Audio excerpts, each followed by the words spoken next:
जय हिंद। इस वीडियो के आने तक रशिया और यूक्रेन के बीच वार ऑलरेडी शुरू हो चुकी है।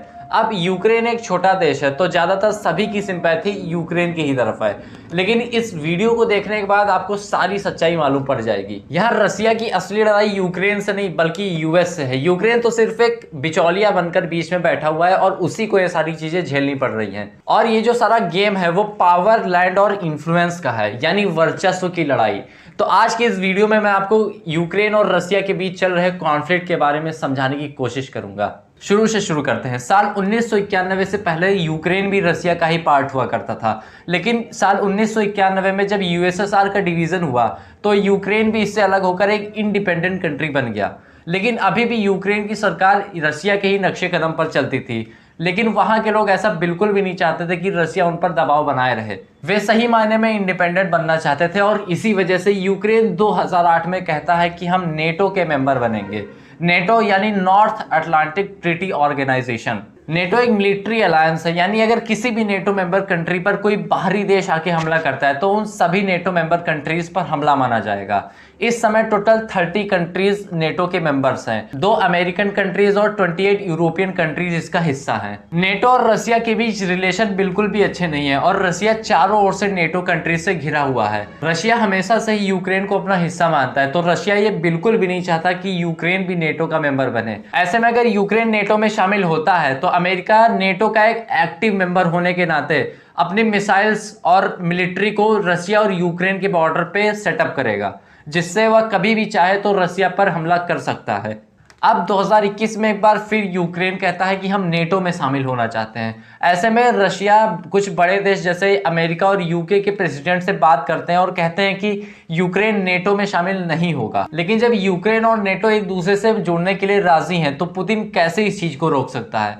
इस चीज को रोकने के लिए यूक्रेन के 2 हिस्से डोनेट्स्क और लुहांस्क, जिन्हें डोनबास रीजन भी कहा जाता है, में अपनी मिलिट्री को डिप्लॉय करता है और इन पर कब्जा जमाने की कोशिश करता है। लेकिन अभी भी यूक्रेन नेटो में जाने को मना नहीं करता और finally Russian president Vladimir Putin ये अनाउंस करते हैं कि हम यूक्रेन को अपने कब्जे में लेंगे। अब रशिया लगातार यूक्रेन पे अपनी पकड़ मजबूत करते जा रहा है और इसी बीच एक शॉकिंग न्यूज सुनने को मिलती है यूक्रेन के प्रेसिडेंट व्लादिमीर ज़ेलेंस्की द्वारा कि वे पीछे नहीं हटेंगे और रशिया का डट कर मुकाबला करेंगे। वे कहते हैं कि हम यूक्रेन की धरती का 1 सेंटीमीटर हिस्सा भी रशिया को नहीं देंगे। यहाँ तक कि यूक्रेन के लोगों ने भी रशिया की आर्मी का डट कर मुकाबला करना शुरू कर दिया है। कुछ बड़ी कंट्रीज जैसे अमेरिका, ब्रिटेन और जापान यूक्रेन का ही साथ दे रही हैं। अमेरिका ने रशिया पर इकोनॉमिक सैंक्शन भी लगा दिया है। इकोनॉमिक सैंक्शन मतलब किसी भी देश की इकोनॉमी को नुकसान पहुंचाने के लिए लिया गया एक्शन। दोस्तों, रशिया वर्ल्ड में नेचुरल गैस और नेचुरल ऑयल की one of the largest producer है। ऐसे में अगर इस पर इकोनॉमिक सैंक्शन लगाया जाता है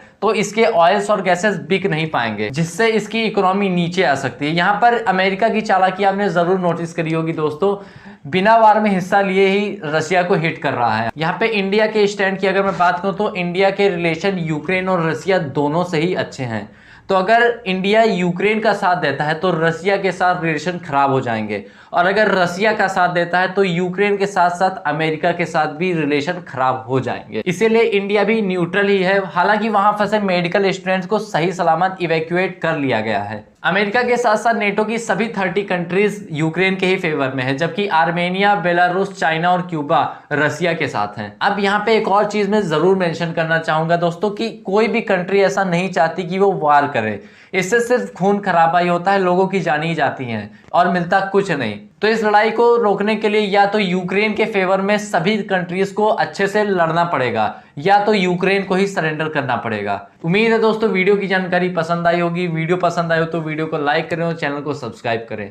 धन्यवाद। जय हिंद।